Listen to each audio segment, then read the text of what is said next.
Good morning. Good morning, students.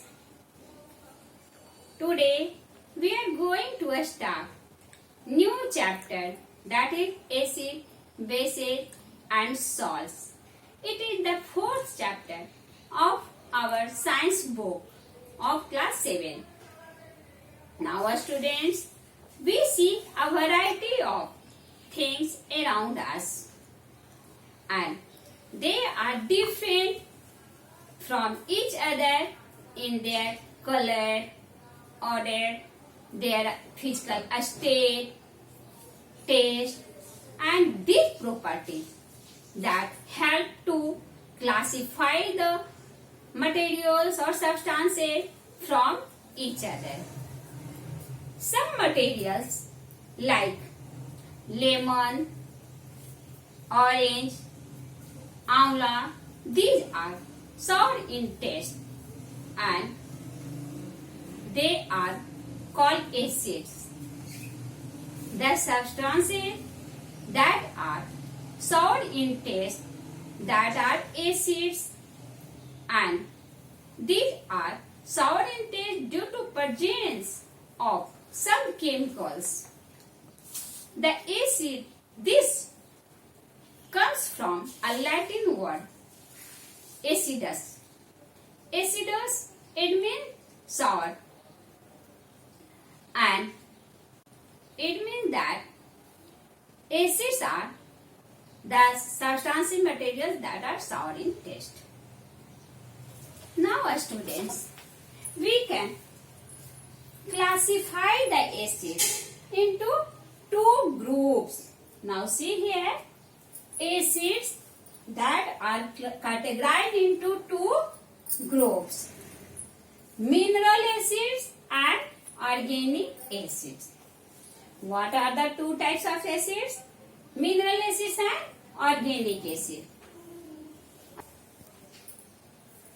Mineral acids. Mineral acids are acids which are obtained from, which are prepared from the minerals present in the earth's surface. Mineral acids that are prepared from the minerals present in the earth's surface. Now, here is given some examples of mineral acid: hydrochloric acid, sulfuric acid, nitric acid. These are obtained from earth crust. These are obtained from minerals present in the earth's surface. These are called mineral acids. Now, here is organic acid. Now, students, organic acids are naturally occurring. Organic acids are naturally occurring acids. It means these are obtained from the plants and animals material. These are obtained from plants and animals material, organic acids. Here is given some examples of organic acids are amla, orange, lemon, tamarind. These are the examples of some organic acids. Organic acid, these are obtained from the plants and animals and mainly from the fruits. From the plants, it mainly obtained from the fruits and vegetables. Now, acids, some acids that are different, okay. Acids are also different types. It means organic acid. Now, see here for example. Now, orange, lemon, amla, that contains citric acid. Some fruits like lemon, amla, orange, these contains citric acid. Grapes, tamarind, gooseberries contains tartaric acid. Now, sour milk, that contains lactic acid. These are the some different types of organic acids, also citric acid. Now, tartaric acid, okay. So now see students, here is also picture of some common different types of acids. Now orange, lemon, gooseberry, grapes, now tamarind. These all are the examples of some what acids. They have acids in them. Acids like hydrochloric acid, nitric acid, sulfuric acid and phosphoric acid. You all know that acid like hydrochloric acid, sulfuric acid, nitric acid, these are some strong acids. A strong acid means what? It means acids that have concentration of these acids are strong. It means water quantity, water that is in a very less amount. So these are concentrated acid, a strong acid. And they are hydrochloric acid, sulfuric acid, nitric acid. These all are example of a strong acids.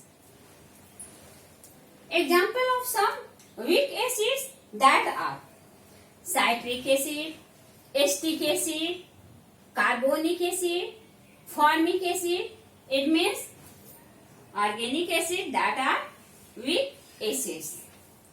Acids manufactured in the factory, and if they have a very less, if they have prepared, then they have very less amount of water, so they are concentrated. And if we want to make them weak, it means weak acid, then we can dilute it by adding some amount of water. In this way, we can also make them some weak acid. Okay, students? Bases. After acid, we are going to discuss about the bases. Bases are substances that have bitter in taste and having soapy film. Bases are bitter in taste and having soapy film. Some examples of bases are baking soda. Do you know? That is also used in the kitchen for cooking sometimes, for making cake. Okay? In that, for making cake, baking soda, that is also mixed in them. For biscuit, okay? For bread, okay? So then bases are the substances that are bitter in taste and having soapy film. The examples are baking soda, soaps, detergent. These are the some examples of bases. Bases. Some bases are soluble in water. Some bases are soluble in water and they are called alkalis. It means alkalis. Alkalis are also bases, but that are soluble in water. Bases that are soluble in water, they are alkalis. And now for example, sodium hydroxide, potassium hydroxide, these are some examples of alkalis because they are water soluble bases. Now, we have discussed that we can identify acids and bases by testing, by due to their sour in taste and bitter in taste. But students, we can also use indicators for identifying acids and bases. For identifying acids and bases, we can also use some indicators. And one common indicator that we use for identify acids and base, that is litmus. Litmus indicator. And what is indicator? These are the substance that can be used for the identifying the acids and base. Indicators. First we are talking about the litmus. It is a very common indicator that is used in laboratory. It is used in laboratory, very common indicator. We know that litmus, it is obtained from a plant, and that is called lichen. It is obtained from a plant lichen. And litmus, it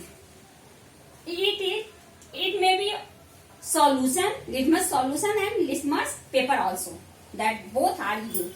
But generally litmus paper that is used in the laboratory. So now litmus paper that is of the two colors. Blue litmus paper and red litmus paper. If we dip blue litmus paper in the acidic solution, it means in the acidic solution, then what happens? Blue color of this litmus paper that turns into red. So if the blue color of the litmus paper it turns into the red, it means that substance is the acid that have acidic in property, that have acid. And if we take red litmus paper and we can dip it in a acidic solution, in the acidic solution, then what happens? Red litmus paper that don't change its color. So first, for identifying of the acids, we can take blue litmus paper, and if it is dipped in the acidic solution or solution of acids, okay, so then it turns into red. It is one property of identification of what? Acids. Now, for identifying the base, we take red litmus paper, and if this litmus paper, if it is dipped into the solution of base, it means taking the solution of baking soda, soaps, okay, so then what happens? This color of the red litmus paper that turns into blue, and it is an indication of presence of what? Base. Presence of base. It means solution that is taken in which the red litmus paper that is dipped, it means that solution is basic in nature, base.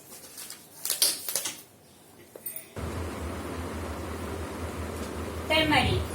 It also used as indicator. Turmeric powder that is also used as an indicator. Turmeric. It is also, this powder is used in the kitchen, and that is used in vegetable for yellow color of the vegetables, pulses, etc. So it is also used as an indicator. See here why? You know, students, turmeric, it turns red. Turmeric powder when turmeric powder it is dipped in a basic solution, so then it turns into red.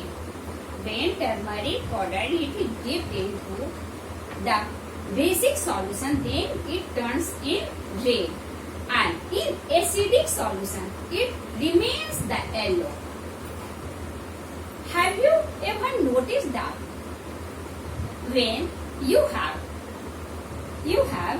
turmeric stains in your clothes, so then what happens? when a soap that is rubbed on the a stain of turmeric, then it becomes red.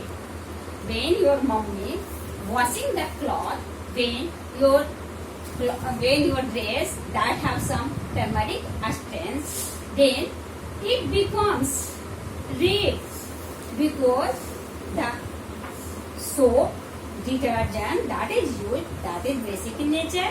So the turmeric stains that turns into red. China rose, it is also used as an indicator. China rose, hibiscus, urhul, आप सभी जानते हो. It is also used as an indicator for identifying acid and base. Now, it is China rose when it dip into the acids, so then its color that becomes dark pink.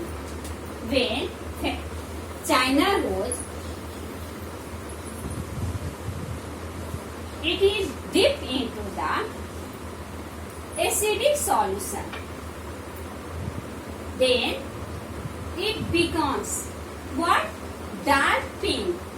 And in the basic solution, China rose dip into the basic solution, then it turns into green color.